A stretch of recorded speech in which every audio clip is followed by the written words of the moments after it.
राम जय राम जय जय राम। श्री राम जय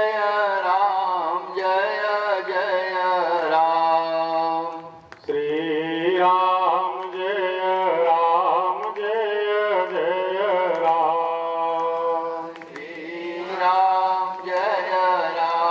जय जय राम। मंगल भवन अमंगल हारी। मंगल भवनाय मंगल हारी। उमा सहित जहि जपत पुरारी।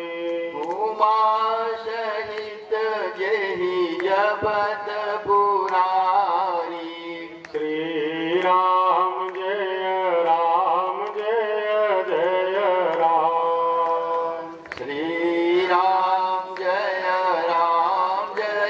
जय राम।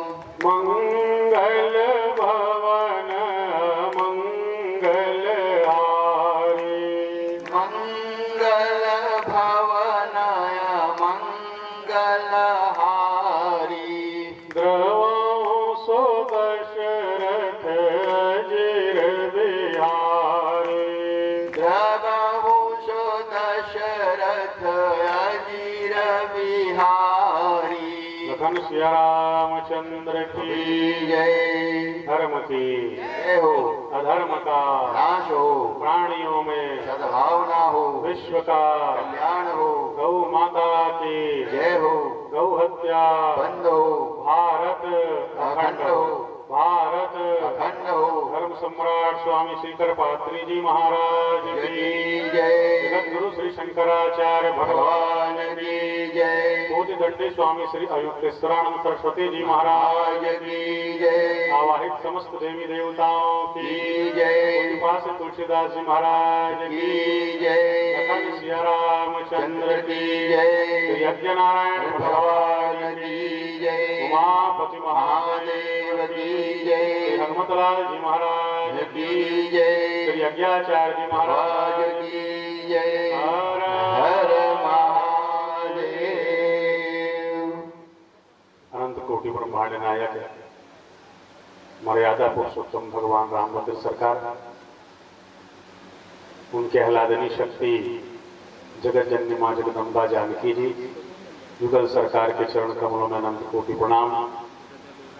भगवान यज्ञेश साम सदाशिव जी, उनकी शक्ति जगत जननी मां जगदम्बा पार्वती मैया, उनके चरण कमलों में प्रणाम। पूज्यपाद गोस्वामी तुलसीदास जी महाराज को नमन करते हुए संपूर्ण व्यास परंपरा को नमन। परम पूज्य शंकराचार्य भगवान के श्री चरणों में नमन। यज्ञाचार्य आदरणीय सम्माननीय पूज्य मेघानंद शास्त्री जी महाभाग, उपाचार्य जी त्रिपाठी जी, आदरणीय ब्रह्मा जी, धर्मेंद्र भाई, दीपक जी, जितने भी याज्ञिक विद्वान हैं, भूदेव हैं, सबके चरण कमलों में नमन। परम सौभाग्यशाली ग्राम कुसुम घटा के वासीजन, आयोजक गण, आप सभी को बहुत बहुत साधुवाद देते हुए हम आप सब एकत्रित हुए हैं यज्ञ नारायण भगवान के दर्शन के लिए, उनसे कुछ प्राप्त करने के लिए, उनकी परिक्रमा करने के लिए, और द्वितीय सत्र में जो सत्संग चलता है उस सत्संग के माध्यम से अपने जीवन की दशा को बदलते हुए सही दिशा प्राप्त करने के लिए हम आप सब सम्मिलित हुए। यज्ञ के संबंध में आया कि यज्ञ जो है यज्ञ धातु से बना है। धातुआ नाम अनेकार्था, एक धातु के कई अर्थ होते हैं। वैसे ही यज्ञ शब्द यहाँ जो आया है, यज्ञ शब्द, उसका यहाँ पे अर्थ है देव पूजा संगतिकरण दानेशु। यहाँ जो यज्ञ शब्द आया है उसका अर्थ है देव पूजा, संगतिकरण और दान। विधि विधान के साथ, शास्त्रीय विधान के साथ सुंदर भगवान का यहाँ आवाहन हुआ है। शास्त्रीय विधान से जो आचार्य हैं, शास्त्री हैं, जो कर्मकांड में कुशल हैं, दक्ष हैं, ऐसे सुंदर आचार्यों के द्वारा यज्ञ कराया जा रहा है। तो पहला देव पूजा पूरा हो रहा है। दूसरा यज्ञ का अंग है संगतिकरण, अर्थात सत्संग, अर्थात भगवान की कथा। कहा वो क्यों? कहा धर्म, राष्ट्र, जाति, इसकी मर्यादा की रक्षा के लिए संतों को बुलाना, विद्वानों को बुलाना, व्याख्यान रत्नाकरों को बुलाना और बुला करके समाज के वर्तमान परिप्रेक्ष्य में, वर्तमान दशा में जो हमारी समाज की दशा हो गई है, ऐसी दशा में सनातन धर्म के वर्णाश्रम व्यवस्था की रक्षा कैसे हो। जिस वर्ण में, जिस जाति में हमारा जन्म हुआ है, हमारे कुल खानदान की परंपरा, हमारी संस्कृति, उसकी रक्षा वर्तमान परिवेश में कैसे हो।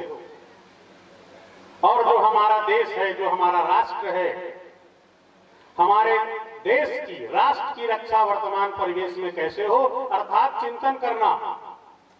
हम जैसे जी रहे हैं, जो हमारे जीवन की दिशा है, जो हमारे जीवन की दशा है, ऐसे परिवेश में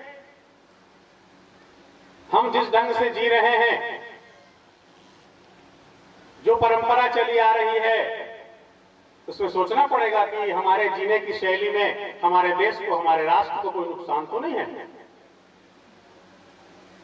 तो राष्ट्र की रक्षा कैसे हो, धर्म की रक्षा कैसे हो। धर्म का तात्पर्य सीधा सीधा सनातन धर्म क्या है, तो जो हमारा वर्णाश्रम धर्म है वही सनातन धर्म है। तो हमारे वर्णाश्रम धर्म की रक्षा, हमारे जाति की रक्षा, हमारे राष्ट्र की रक्षा, देश की रक्षा कैसे हो, इस विषय पर संतों को बुलवाना, विद्वानों को बुलवाना, व्याख्यान रत्नाकरों को बुलवाना और बुला करके इस विषय में मार्गदर्शन प्राप्त करना कि वर्तमान स्थिति में वर्णाश्रम धर्म की रक्षा कैसे हो, वर्तमान स्थिति में राष्ट्र की रक्षा कैसे हो, वर्तमान स्थिति में जिस कुल खानदान और जाति में हमारा जन्म हुआ है, हमारे जीवन जीने का ढंग ऐसा तो नहीं है कि हम अपने कुल का नाश कर रहे हैं। हमारे जीने की शैली ऐसी तो नहीं है कि अपने कुल में कलंक लगा रहे हैं। हमारे जीवन जीने का ढंग ऐसा तो नहीं है कि सनातन धर्म के मर्यादा को नुकसान पहुंचा रहे हैं। हमारे जीने की कला और शैली कहीं ऐसी तो नहीं है कि वर्णाश्रम धर्म को नष्ट कर रहे हैं। हमारे जीवन जीने की कला और शैली कहीं ऐसी तो नहीं है कि हम राष्ट्र को नुकसान पहुंचा रहे हैं, राष्ट्र द्रोह कर रहे हैं या अज्ञानता में राष्ट्र को पतन की ओर ले जाने में सहयोग कर रहे हैं। इसलिए इस वर्तमान परिवेश में इसका चिंतन करना, महात्माओं से, आचार्यों से मार्गदर्शन प्राप्त करना, इसको कहते हैं संगतिकरण। वह भी आपके यहाँ सुंदर चल रहा है। द्वितीय सत्र में सुंदर सत्संग होता है, जिसमें संतों, विद्वानों, ब्राह्मणों के द्वारा सुंदर राम कथा इत्यादि के माध्यम से मार्गदर्शन हम आप सब प्राप्त कर रहे हैं। देव पूजा संगतिकरण दानेषु, तीसरा है दान। आप लोगों ने यज्ञ के लिए अपने मेहनत से कमाए हुए धन का दान किया है, तब यज्ञ हो रहा है। जो भी यहाँ आ रहे हैं, भंडारा में प्रसाद पा रहे हैं, सुंदर यज्ञ हो रहा है, यज्ञ में साधन लगा हुआ है। जब हमारे पास समाज में धन का कहीं एक जगह केंद्रीकरण हो जाता है, बहुत अधिक मात्रा में धन हो जाता है, तो यज्ञ वह विधा है, यज्ञ के द्वारा समाज में धन का प्रेम पूर्वक हम वितरण करते हैं। यज्ञ होता है, मजदूर को बुलवाते हैं, जमीन को समतल किया जाता है, बराबर किया जाता है, हमारे समाज के धन का एक हिस्सा उस वर्ग को प्राप्त हो जाता है। यज्ञ का सामान लेने के लिए आप जाते हैं, हमारे धन का एक हिस्सा वैश्य भाई को मिल जाता है। सुरक्षा के लिए व्यवस्था लगाई जाती है, उसका कुछ हिस्सा सुरक्षा करने वाले को मिल जाता है। और फिर समाज के मार्गदर्शक, जो समाज के वर्ग को, हमको आपको जो परमात्मा से जोड़ दे, उसका नाम है पुरोहित, उसका नाम है ब्राह्मण, उसका नाम है पंडित। आपके और हमारे भगवान के बीच में जो कड़ी है, यजमान और भगवान के बीच में कोई खड़ा है, कोई बैठा है, उसका नाम है पुरोहित, उसका नाम है आपका पंडित, उसका नाम है आचार्य, जो सीधे आपका भगवान से संबंध कराता है। उसी का परिष्कृत सर्वश्रेष्ठ स्वरूप उसको कहते हैं गुरु, उसको कहते हैं आचार्य, उसको कहते हैं धर्माचार्य, जो हमको सीधे भगवान से जोड़ दे, धर्म से जोड़ दे, धर्म के निहित तत्वों से हमको जोड़ करके रखे। तो हमको इस जीव को परमात्मा से मिलाने वाला वो सदगुरु है, जीव को परमात्मा से मिलाने वाला वो आचार्य है, जीव को परमात्मा के मध्य में खड़े होकर के हमारे पूजा को वहां तक पहुंचाने वाला शास्त्रीय विधान से वो हमारे पुरोहित हैं, वो हमारे आचार्य हैं। तो उन ब्राह्मणों की भी सेवा, उनके मार्गदर्शन में भगवान की आराधना करते हैं। तो देव पूजा, संगतिकरण और दानेशु, ये यज्ञ के यहाँ पे यज्ञ धातु से जो यज्ञ शब्द बना है उसके यहाँ पे 3 अर्थ हैं, देव पूजा, संगतिकरण और दान। तीनों का भली भांति यहाँ निष्पादन किया जा रहा है और सुंदर संगतिकरण में सुंदर राम कथा के द्वारा हम सत्संग प्राप्त कर रहे हैं।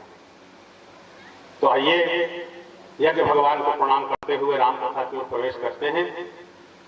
बंधुओं, हम आप बैठे हुए हैं और बड़े सौभाग्य की बात है। क्या? बड़े भाग मानुष तन पावा, सुर दुर्लभ सद ग्रंथ ही गावा। हम और आपने ये जो मानव धन प्राप्त किया है, जिसको लेकर के यहाँ हम आप बैठे हुए हैं, आपने ध्यान दिया होगा कथा सुनने हम आप भी सम्मिलित होते हैं। कथा सुनने के लिए कभी कुत्ता नहीं आता है, कथा सुनने के लिए कभी घोड़ा नहीं आता है, कथा सुनने के लिए कभी शेर नहीं आता है, कथा सुनने के लिए कभी सर्प नहीं आता है, भगवान की पूजा परिक्रमा करने के लिए हमें कोई जीव नहीं आते। हम आप ही आए हैं। क्यों? कि बड़े भाग मानुष तन पावा, सुर दुर्लभ सद ग्रंथ ही गावा। हम आए हैं, क्यों आए हैं? क्योंकि ये शरीर वो साधन है जिसके द्वारा भगवान का यजन हम कर सकते हैं, पूजन कर सकते हैं, कथा का श्रवण कर सकते हैं। किसके द्वारा? इसी मानव तन के द्वारा, इसी शरीर के द्वारा। इसलिए कहा गया कि बड़े भाग मानुष तन पावा। भगवान की बड़ी कृपा है जो हमको मनुष्य का शरीर मिला है और सभी जगह इसकी महिमा गाई गई है। चाहे भागवत महापुराण में लीजिए, चाहे शिव पुराण में लीजिए, चाहे देवी भागवत में, चाहे रामचरितमानस में, सभी जगह मानव तन की महिमा गाई है। और कहा गया पावा, अर्थात हमको मिला है। किसने दिया? कबहु करी करुणा नर देही, देते ईश बिनहेत सनेही। ध्यान देंगे, बड़े भाग मानुष तन पावा। पावा शब्द यहाँ पूज्यपाद गोस्वामी तुलसीदास जी महाराज ने प्रयोग किया है। पावा अर्थात किसी ने दिया तब हमने पाया। तो किनकी कृपा से मिला? कबहु करी करुणा नर देही, अब देते ईश बिनहेत सनेही। ये भगवान की कृपा से मिला है, ये राम जी की कृपा से मिला है, ये शिव जी की कृपा से मिला है, ये नारायण की कृपा से मिला है। भगवान करुणा करके, दया करके मानव तन हमको प्रदान कर देते हैं। कैसे प्रदान करते हैं, क्या स्थिति, इसकी भी चर्चा करेंगे। फिलहाल बड़े भाग मानुष तन पावा, अर्थात भगवत कृपा से हमको यह मिला हुआ है। फिर इसकी क्या विशेषता है? सुर दुर्लभ सद ग्रंथ ही गावा। ये मानव तन कैसा है? कहा सुर दुर्लभ। ये देवताओं को भी दुर्लभ है। देवता भी तरसते हैं कि भारतवर्ष की पुण्य भूमि में मानव तन हमको आपको मिल जाए। गायन्ति देवा किल गीत कानी, धन्यास्तुते भारत भूमि भागे। स्वर्गाप वर्गास्पद मार्ग भूता, भवन्ति भूयः पुरुषः सुरत्वात्। गायन्ति देवा किल गीत कानी। हम देवताओं की चर्चा करते हैं तो देवता हमारी चर्चा करते हैं। किनकी? कहा भारतवर्ष की पुण्य भूमि में जिनको मानव तन मिल गया है उनकी चर्चा देवता करते हैं। धन्यास्तुते भारत भूमि भागे। कहा भैया क्या बात है? कहा धन्य है भारत की भूमि। कहा क्यों धन्य है भारत की भूमि? कहा स्वर्गाप वर्गास्पद मार्ग भूते। कि भारत की भूमि इसलिए धन्य है कि इस भूमि में जन्म मिला है, तो आप इस भारतवर्ष की धर्म प्राण भूमि में धर्म करके कर्म करके स्वर्ग जा सकते हो और मोक्ष भी अपवर्ग अर्थात मुक्ति को भी प्राप्त कर सकते हो। ये कहां संभव है? भारतवर्ष में। और चीन में जन्म हो जाता तो? और चीन का क्या हाल है ब्रह्मा जी? वहां तो सांप पीछी कीड़ा मकोड़ा सब पापड़ बिजौरी भुट्टा कर भून के तल के खा देते। बोलो लखन सिया रामचंद्र की। का खाना का पीना होशी ने, सांप आगे वही खा दी, पीछी आगे वही खा दी। कोई शाकाहारी का वहां नाम ही नहीं। कोई चला भी जाए बड़े मुश्किल से 2-4 दिन वास करता है। वहां जन्म होता तो राम कथा सुनते, वहां जन्म होता तो पंचकुंडी रुद्र महायाग होता, वहां रहते तो क्या भागवत कथा राम सुनने को मिलता। यदि तुम्हारा ऑस्ट्रेलिया में जन्म हो जाता, यदि रूस में जन्म हो जाता, अमेरिका में जन्म हो जाता, तो ये कथा आप नहीं सुन पाते। अद्भुत कथा होते महाराज, पर वहां के कथा और यहाँ के कथा में जमीन और आसमान का अंतर है। हमारे तो शास्त्रों ने कहा है कि जो विदेश यात्रा करता है उसको आगे प्रायश्चित करना चाहिए। तो मतलब भले लगा कोई कभी नहीं गए तेरा, ओहो कते का अच्छा है, अमेरिका घूम के आ गए, ब्रिटेन घूम के आ गए, ऑस्ट्रेलिया घूम के आ गए। और शास्त्र की दृष्टि से पूछो, विदेश से आया है तो प्रायश्चित करेगा। तो धर्म की भूमि नहीं है, वो भोग भूमि है। भारतवर्ष धर्म की भूमि है। दुर्लभ है भारत जन्म, भारतवर्ष की भूमि में जन्म मिल जाना बड़ी दुर्लभ बात है। इसलिए कहा धन्यास्तुते भारत भूमि भागे, ये भारत की भूमि धन्य है जहां हमको मानव तन मिला है। श्रीमद् भागवत महापुराण में क्या कहा गया? एक देव ही देवा गायंती, देवता गाते हैं हमको देख करके। अहो अमीशा किमकारी शोभनम प्रसन्न एषा सुदृत स्वयं हरि यैर्जन्म लब्धम निषु भारताजिरे मुकुंद सेवोपैकम स्पृहाइना। एतदेव ही देवा गायंती। अरे हमको आपको देख करके देवता गाते हैं क्या? अहो अमीशाम किमकारी शोभनम। कहते आहा भैया इसने कितना सुंदर कार्य किया है, कौन सा ऐसा शोभन कार्य किया है, कौन सा ऐसा पुण्य किया है। अहो अमीशाम किमकारी शोभनम। कहिया प्रसन्न येषाम सुदित स्वयं हरि, या भगवान श्री हरि इनके ऊपर प्रसन्न हो गए हैं, नारायण इनके ऊपर प्रसन्न हो गए हैं। यह जन्म लब्धम विशु भारताजिरे। तो भगवान की प्रसन्नता से या पूर्व जन्म के इनके जन्म जन्मांतर के पुण्य के प्रभाव से क्या हुआ कि भारतवर्ष में जन्म मिल गया। जिस भारतवर्ष में आप नारायण की सेवा कर सकते हैं, भगवान शिव की सेवा कर सकते हैं, भगवान कृष्ण की सेवा कर सकते हैं, तो परमात्मा के सेवा के लायक भारतवर्ष की भूमि में मनुष्य का शरीर मिलना ये सबसे बड़े सौभाग्य की बात है, जिसकी सराहना देवतागण कर रहे हैं। गायन की देवा के गीत गानी या भागवत महापुराण में अहो अमीशाम किमकारी शोभनम। तो बड़े भाग मानुष तन पावा सुर दुर्लभ। ये दुर्लभ हमको कहे, अरे कहे देवता कहते हैं संस्पृहयत सम्यक। देवता भी चाहते हैं कि हमारा जन्म भारतवर्ष में हो जाए तो हम भगवान की आराधना करके जो स्वर्ग लोक है उससे ऊपर ब्रह्मलोक या वैकुंठ धाम, साकेत धाम, गोलोक धाम चले जाएं। ऐसा भगवान की आराधना के योग्य पुण्य भूमि भारतवर्ष में मानव तन की इच्छा कामना देवता भी करते हैं। बोलो लखन सिया रामचंद्र की। दुर्लभो मानुषो देहो देहि नाम क्षण भंगुरः तत्रापि दुर्लभम मन्ये वैकुंठ प्रिय दर्शनम। ये मानव तन कैसा है? दुर्लभो मानुषो देहो सुर दुर्लभ।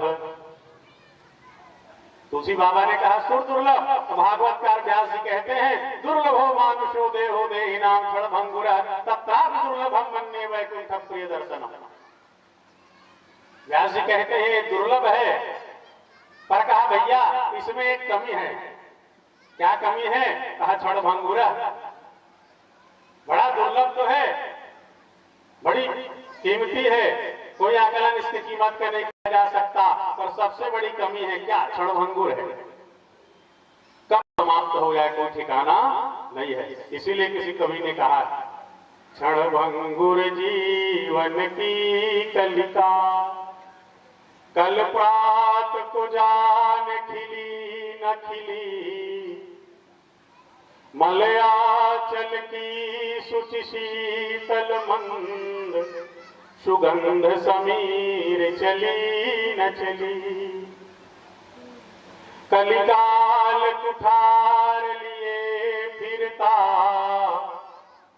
तन नम्र है चोट झिली न झिली, रट ले हरि नाम हरि रसना, फिर अंत समय में हिली न हिली। ये मानव जीवन की जो कलिका है, कल प्रात को जाने खिली न खिली, कल का सूर्योदय देख पाएगा कि नहीं देख पाएगा कोई ठिकाना नहीं है।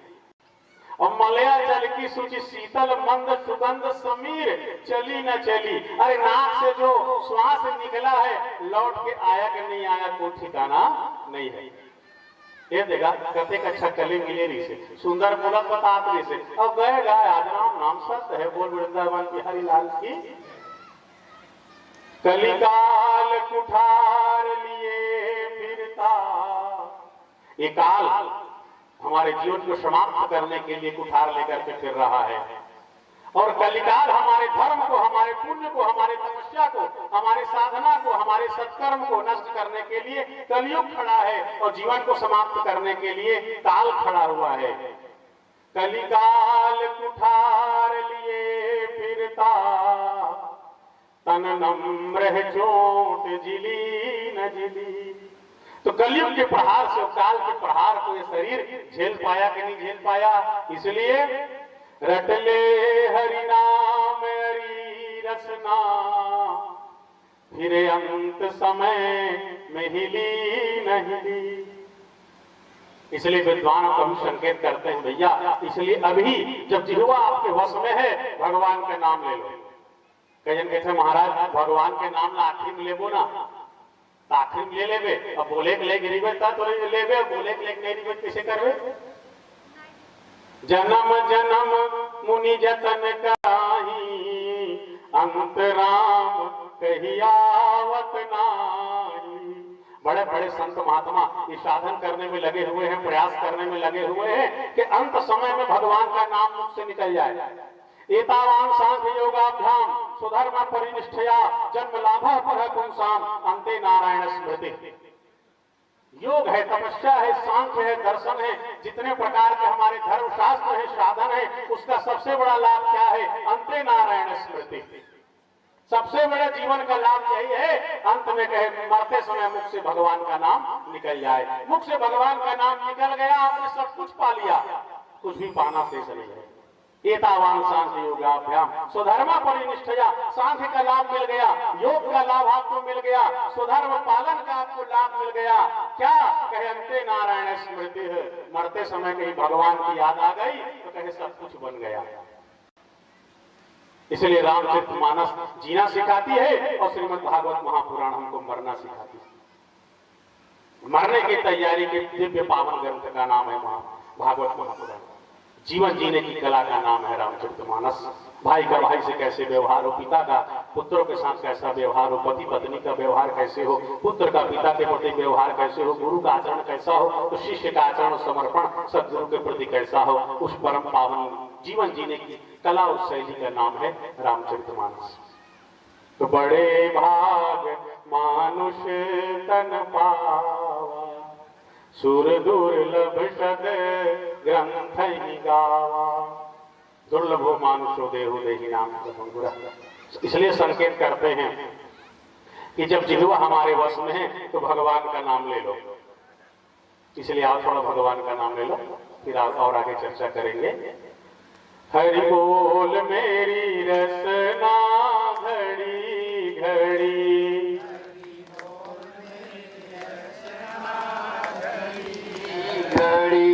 हरि बोल मेरी रसना घड़ी घड़ी, हरि बोल मेरी रसना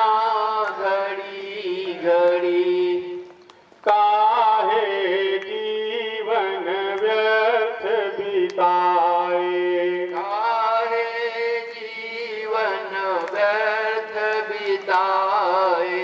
मेरे मुख में पड़ी पड़ी, मेरे मुख में पड़ी पड़ी। हरि बोल मेरी रचना घड़ी घड़ी। हरि बोल मेरी रचना घड़ी घड़ी। बरसा दे प्रभु नाम सुधारस, वर्षा दे प्रभु नाम सुधारस। प्रेम भाव की लगे झड़ी, प्रेम भाव की लगे झड़ी। हरि बोल मेरी रचना घड़ी घड़ी। हरि बोल मेरी रचना घड़ी घड़ी। काहे जीवन व्यर्थ बिताए, काहे जीवन व्यर्थ बिताए। मेरे मुख में पड़ी पड़ी, मेरे मुख में पड़ी पड़ी।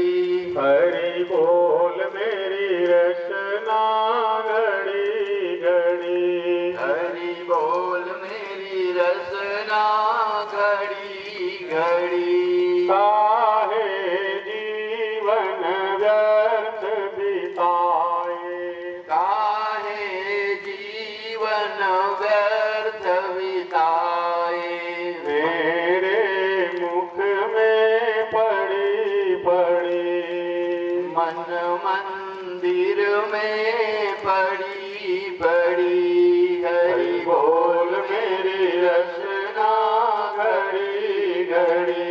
हरि बोल मेरी रचना घड़ी घड़ी। बोले लखन सिया रामचंद्र की जय। हम आप चर्चा कर रहे हैं रामचरितमानस की चौपाई पर।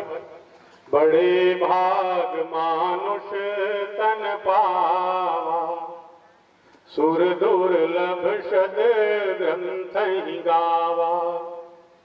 भगवान की बड़ी कृपा है, मानव का तन मिला। जो सुर दुर्लभ है इसकी भी चर्चा हमने की और ग्रंथों में इसकी महिमा गाई गई। दुर्लभो मानुषो देहो देहि नाम क्षणभंगुरा। ये तो दुर्लभ है पर क्षणभंगुर है, कब समाप्त हो जाए कोई ठिकाना नहीं है। तत्रा भी दुर्लभम मन्ये, क्षणभंगुर है भैया तो भी दुर्लभ है। क्यों? क्योंकि वैकुंठ प्रिय दर्शनम, भगवान जिनको प्यारे लगते हैं ऐसे भक्तगण संतगण, और जिनको भगवान प्यारे हैं, क्या दो बात, भगवान को जो प्यारे लगते हैं, सूरदास जी, तुलसीदास जी, मीराबाई जो संत जन हैं, जो भगवान को प्यारे हैं ऐसे, और जिनको भगवान प्यारे हैं ऐसे भक्तगण, इनके दर्शन का परम सौभाग्य इस मानव तन में मिलता है। इसलिए कहा दुर्लभो मानुषो देहो देहि नाम क्षणभंगुरा तत्रापि दुर्लभम मन्ये। इसलिए कि जो भगवान को प्रिय है उनके दर्शन का अवसर प्राप्त होता है, और जिनको भगवान प्रिय है उनके भी दर्शन का अवसर इस मानव तन में प्राप्त होता है हमको आपको। तो कहा भैया इतने इस तन की चर्चा क्यों हो रही है, क्या इसकी खास बात है? कहा बहुत खास बात है। नर तन सम नहीं कवनेव देही, जीव चराचर जाचत जेही। ब्रह्मा जी के 84 लाख प्रकार की बनाए गए सृष्टि में जितने जीव जंतु हैं उसमें केवल एक नर तन मानव तन ही ऐसा है जिसको सारे संसार के जड़ चेतन सब याचना करते हैं, सभी मानते हैं। नर तन सम नहीं कौने देही, इस मानव तन के समान दूसरा कोई तन संसार में है ही नहीं।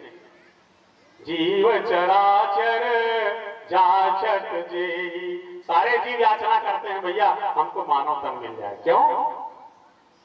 नरक स्वर्ग अपवर्ग नसेनी,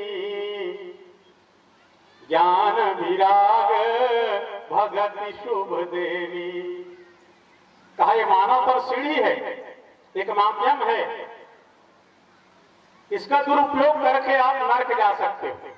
नरक स्वर्ग जहाँ ज्यादा भीड़ है उस क्रम से तुलसीदास जी नाम ले रहे हैं। पहले नाम नरक के लिया, कहे ज्यादा जाने वाले वहाँ है, ज्यादा रिजर्वेशन का टिकट वहाँ का कट चुका है, शराब पीने वाले टिकट कट गया नरक का, मांस खाने वाले रिजर्वेशन हो गया, व्यभिचार करने वाले रिजर्वेशन हो गया, झूठ बोलने वाले रिजर्वेशन हो गया, पाखंड करने वाले रिजर्वेशन हो गया। कहे ज्यादा यात्री नरक में है, इसलिए नरक का नाम पहले है। नरक स्वर्ग अपवर्ग निसेनी, ज्यादा भीड़ है उसका नाम पहले, ज्यादा जाने वाले वहां, इसलिए नरक का नाम पहले आ गया। अरे चाहो तो दुरुपयोग करके